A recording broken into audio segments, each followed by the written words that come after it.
Estamos de volta com o segundo bloco dessa entrevista com a doutora Júlia, que é a presidente da Alende. Mas, no primeiro bloco, nós falamos sobre o momento que você descobriu a doença, conviveu, mas você passou um momento muito difícil. Sim, como é que foi? Eu passei. Em 2002, né, eu fui diagnosticada em 97. Quando foi no ano de 2002, a doença ela foi se complicando. Como eu tinha te falado no outro bloco, no início eu não sabia da gravidade da doença, eu não sabia o que poderia acontecer. Eu só, né, levava aquilo numa boa.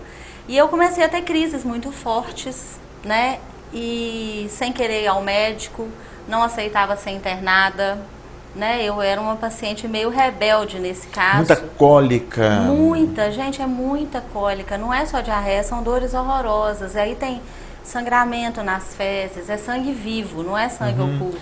Febre, né? Febre, emagrecimento, muita dor, a pessoa não consegue comer, né? E aquelas cólicas, e aí você começa a perder muito sangue, ficando muito fraca, e aquela coisa toda. E eu mesmo assim eu fui levando, né? Eu achava que eu ia melhorar, como sempre eu penso que tá tudo certo. E eu fui, e essa história foi se complicando, né? E chegou ao ponto que eu já não tinha mais forças. No dia que eu não tive mais forças, que eu não aguentava levantar de uma cama mais, aí eu aceitei ser internada. E nessa época, o que aconteceu? Eu fui internada aqui em Caratinga, fiquei 9 dias internada aqui, fazendo transfusão sanguínea, tomando toda a medicação na veia para tentar reverter o quadro que já estava muito acelerado, ele já estava muito inflamado o meu intestino. E houve uma das maiores complicações que o Crohn pode ter, que foi o quê? O rompimento. Eu tive uma perfuração do intestino. Meu intestino rompeu, porque ele estava tão inflamado, né? E aí é uma dor, assim, indescritível. Uma pessoa que já estava acostumada a viver com dor, e é uma dor que a gente sabe na hora. Para você que estava convivendo, aquilo era insuportável. Era. Não, e era mesmo. E aí o quadro se complicou, eu tive que ser transferida às pressas de avião naquela época para Belo Horizonte. Foi o que salvou minha vida, inclusive, que nós conseguimos esse transporte. E aí fui operada às pressas. E foi, assim, um período de bastante sofrimento também que eu tive. Porque em Belo Horizonte eu fiquei 59 dias internada. Usei bolsa de colostomia, que eu não sei se as pessoas sabem. O intestino, eles colocam o intestino na barriga e uma bolsa que coleta as fezes pela barriga. Um dreno, tipo um dreno. Sim, o intestino foi tirado, a parte toda que estava necrosada, infeccionada. E aí, ao invés de emendar o que sobrou, em vez de emendar, eles colocam aquela partezinha na barriga. Nossa. E ali as fezes começam a sair pela barriga e não pelo ânus, né? E a gente usa uma bolsa colada na barriga que ela vai coletando as fezes ao longo do dia, tem que trocar e tudo. Então, eu cheguei a usar essa bolsa. Durante a minha cirurgia, eu tive que ficar com o abdômen aberto, enfim, foi uma coisa bem triste, bem pesada. E assim, bem difícil de passar. Quando eu saí daqui, assim, a gente nem... Eu achava que estava tudo bem. O tempo todo eu estava tranquila. Mas você sabe que seu pensamento positivo acaba ajudando, né? O seu organismo se anima. E o interessante é que naquela época, quando eu fui para Belo Horizonte, os médicos realmente avisaram a família que era muito grave, aquela coisa toda. E fiz a cirurgia. Eu não sabia da gravidade, que pra mim ninguém falava, né? E aí depois, quando eu já estava no apartamento, o médico chegou um dia, olhou pra minha cara e eu lá sorridente, morrendo de dor ainda, mas estava tranquila, já tinha resolvido o problema, né? Aí o médico falava assim, você não tem noção da gravidade, não? Eu falei assim, não, me conta. Aí ele falou assim, aí ele me contou, descreveu e tal. Aí eu falei assim, tá, você achou que eu ia, né? Mas quebrou a cara, eu tô aqui, vai ter que me aguentar. Então, assim, e aí fiquei internada, foi um período super difícil. A gente fala assim, rindo, isso. Hoje eu consigo contar isso numa boa, mas não foi fácil, não. Foi uma cerca de arame farpado, você não sabe como você passou por ela. Não sei não, pra te falar a verdade. Mas o interessante aí entra além de, acho que desde essa época, eu eu não sei, não são todas as pessoas que acreditam, eu respeito cada um, né? Mas eu acredito muito em Deus. Eu acho que Deus, ele sempre está à frente da vida da gente. Ele, tudo tem um porquê na nossa vida. Sim. E naquele período, quando eu melhorei, eu falei assim... Aí eu falava assim, não, Deus não me levou porque eu ainda tenho uma missão muito forte para fazer. Eu tenho alguma coisa boa para fazer aqui na Terra. Que bacana. É por isso que eu não fui. E eu falava isso. E depois disso eu tentei várias vezes fazer trabalho voluntário e tal, né? E nunca deu certo. Isso tem 12 anos. Até ano passado eu tenho a brilhante ideia, que pra mim foi brilhante, de montar essa associação. Para você e para aqui, muita gente. sabe? E assim, foi muito interessante, que foi uma experiência assim, bem bacana, que o dia que eu falei que eu ia montar mesmo, as portas se abriram. Eu acho que quando tem que ser, bacana. Né? Aí eu recebi As coisas sempre vêm no momento certo, né? E aí eu recebi um telefonema da presidente da Associação Mineira, que falou, você está falando sério? Você quer montar? Eu falei, vou montar, eu estou falando sério. Porque eu comecei a descobrir muita coisa que nós, assim, os pacientes aqui de Caratinga não têm acesso. A como conseguir um medicamento, contato com o laboratório, uma série de coisas que pra gente a gente fica muito... Porque há necessidade de fazer um processo para você passar a receber, através do SUS, esse medicamento. Sim, tem. A gente tem que montar um processo, é um processo padrão para todo o Brasil, digamos assim, né? Quem é responsável pelo fornecimento da medicação é a é o governo de Minas, no caso, né? É o governo estadual que fornece a medicação. Então a gente tem que montar um processo com vários exames, né? Com os exames que comprovam o diagnóstico e tal. O médico tem que preencher uma papelada danada e a gente dá entrada nessa papelada. E aí vai para Belo Horizonte, onde ela é analisada, e se realmente for constatado que o paciente necessita, esse medicamento começa a ser fornecido pelo governo. E aí a gente tem o dia certo de ir na farmácia buscar, você vai lá e pega seu kitzinho com medicamento para o mês inteiro. E aí, algumas pessoas, você fez uma pesquisa e descobriu que havia um número muito grande de pessoas em Caratinga e região com o mesmo problema. Eu comecei a pesquisar e aí eu tive acesso, eu pedi, expliquei o motivo e tive acesso às pessoas que pegavam um tipo de medicamento só um que eu peguei, um medicamento que muita gente usa. E aí nessa lista só eu encontrei umas 40 pessoas, eu liguei para um por um, explicando o que era, qual que era a ideia de montar a associação. E depois eu comecei a divulgar na rede social, né, no Facebook, internet, e conversando com as pessoas. E aí a gente foi conseguindo juntar essa turma aí para conseguir montar a Lende. Mas tem uma coisa, a princípio você queria uma associação caratinguense. Só que Caratinga foi pequeno demais. Foi, é verdade. Eu pensei em montar uma associação caratinguense a princípio. Aí comecei a fazer o contato, aí essa presidente da Associação Mineira, ela se chama Patrícia, ela me ensinou o caminho, né, burocrático, digamos assim, tudo que eu precisava e me dando um apoio, né, para conseguir montar a Lende aqui.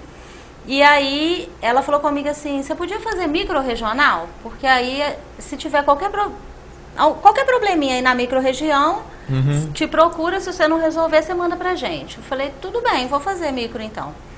Aí seria Santa Bárbara, né, Santa Rita, cidadezinhas pequenas aqui. Divulguei isso na internet, aí o que aconteceu? Começou a aparecer gente de Valadares, de Ipatinga, de Fabriciano, de Manhuaçu.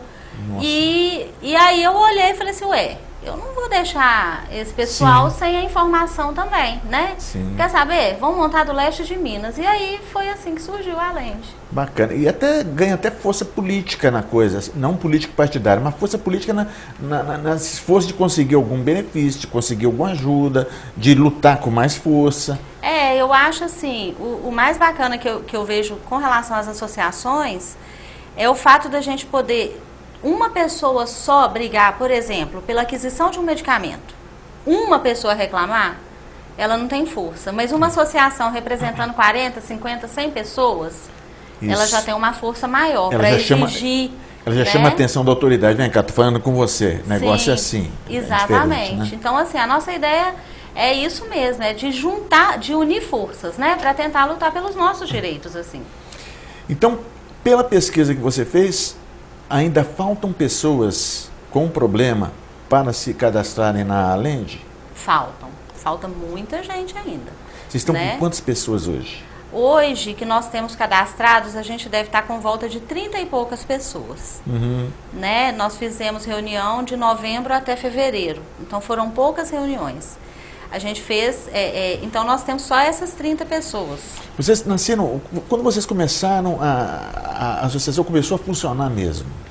Foi em novembro. Então é recém-criada. Dia 18 de novembro foi a primeira reunião da Alend. E, de certa forma, o resultado está sendo muito bom, com mais de 30 pessoas, período muito curto. Porque se a gente for pensar que não é uma doença, é uma doença que todo mundo tem. É uma doença relativamente rara, né? É diferente, por exemplo, se fosse, no caso, câncer ou diabetes, que são doenças já muito divulgadas. Muito divulgadas e que tem muitos pacientes, né? O caso porque a doença chega a ser rara? Sim, elas são incluídas nas doenças raras. Inclusive agora, dia 29 de fevereiro, é o Dia Mundial das Doenças Raras. Que bacana. E aí vai ter até uma campanha virtual, né, da Sociedade de Doenças Raras, onde nós vamos estar junto com eles.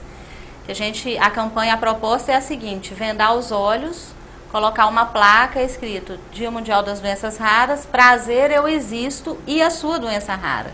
Que bacana. Então nós vamos inclusive fazer, a Alend vai aderir a esse movimento também, porque o que a gente quer? Divulgar, mostrar que essa doença é rara, mas ela existe, né? E aí no dia 29 a intenção é todas as associações, todo mundo que tem as doenças, começar a divulgar isso para poder aparecer mesmo, em geral. Nesse aspecto, também nesse aspecto, o governo falha, não falha? Precisaria divulgar isso mais? Com certeza. Falha, né? A gente vê que às vezes o governo ele se preocupa muito com essas doenças que são doenças mais comuns do dia a dia. A gente sabe que tem que preocupar, não estou dizendo isso. Até que tem mais visibilidade em termos de mídia, tem mais pessoas. Mas, assim, as doenças inflamatórias intestinais, elas ainda não têm uma campanha direcionada para elas, né? Então, isso tudo é luta das associações também, fazer o dia das doenças, entendeu? E olha bem, porque você teve em vias de vir a falecer. Sim. Em decorrência dessa doença. Foi. Por falta de informação, por falta de apoio, por falta de alguém que incentivasse a manter um tratamento rígido. Agora, certamente muitas outras pessoas também foram. Não tiveram essa oportunidade da segunda chance que você teve. Pois é verdade. Assim, infelizmente, né, como em qualquer doença também, a gente conhece casos de pessoas que vêm a óbito por causa da doença. Principalmente hoje, que eu estou ligada assim, com uma comunidade de portadores muito grande no Brasil, né? Sempre a gente, às vezes, acaba perdendo um colega, né? Mas, e aí que entra essa vontade de divulgar mesmo, sabe? Das pessoas saberem que a doença, ela existe, mas ela tem que ser levada a sério. Ela tem tratamento, ela não tem cura, mas ela tem um tratamento e esse tratamento tem que ser seguido. Tem que ser seguido. O médico, ele tem que ser, a gente tem que seguir o que o médico mandou, né? Um médico de confiança que a gente tem e tem que seguir as recomendações médicas. Você não pode brincar com isso, porque senão complica. E os medicamentos têm aumentado o número, têm melhorado a qualidade, esse tipo de coisa? A pesquisa tem acontecido? Tem, até estão sendo lançados alguns medicamentos mais modernos. Agora nós temos os biológicos, tem inclusive um novo biológico entrando no mercado que ainda não é fornecido para paciente de Crohn, mas aí a gente luta para poder incluir esse medicamento também na lista. Sim, aí que eu falo da questão da força política, né? Porque como influenciar... Então, e aí a gente junta as associações todas, porque nós, a Alend é a primeira associação regional do Brasil, não existe outra. É mesmo? Regional não. As outras são todas estaduais? São todas estaduais. Que bacana, né? E nem todos os estados têm uma associação. Então, assim, a gente estimula a formação de associação em todos os estados, né? E esse exemplo da associação regional, ele veio daqui, né? Tanto é que hoje é muito interessante isso, que aí o pessoal da Bahia, o pessoal do Paraná, de Santa Catarina, de São Paulo, eu já tenho contato com todo mundo e todo mundo acha legal, porque não tem, né? E assim, se conseguirem fazer várias regionais, a gente cerca. Você acabou conseguindo fazer com que a Lende se tornasse um modelo para as regiões, para o interior. Sim, eles estão pegando a gente como modelo. De certa forma, o seu projeto piloto que está dando muito certo e os outros, a tendência é que o pessoal também se movimente, se mobilize. O que a gente quer é isso, né? Que estimular a formação de várias associações regionais, né? Se alguém, igual, a gente tem contato, então se precisar a gente ajuda, enfim, né? E nós estamos todo mundo tentando ficar interligado o máximo possível. Você se mantém muito esse contato através... A internet se tornou uma ferramenta e tanto para você. A internet é tudo hoje. A internet é tudo. Né? Para vocês terem uma ideia, eu recebo, a Lende, né? Eu não, a Lende recebe, está recebendo doações de medicamentos do Brasil inteiro. Só hoje eu falei com uma pessoa do Rio e duas de São Paulo que estão mandando medicamento para nós. Bacana. Né? São pessoas que às vezes têm sobrando em casa, né? E aí tem para doar e eles estão passando para a Lende para a gente poder ter um pequeno estoque aqui para distribuir para os nossos associados aqui na cidade, Bacana. né? Então, assim, é muito legal isso. Bom, então vamos fazer o seguinte, eu tenho mais perguntas, mas nosso tempo está terminando para esse segundo bloco. Terceiro bloco nós vamos continuar falando, vamos falar das propostas da Lende, o que a Lende tem feito de benefício para os seus associados. Minutinho só, vai tomar uma aguinha, daqui a pouco a gente volta.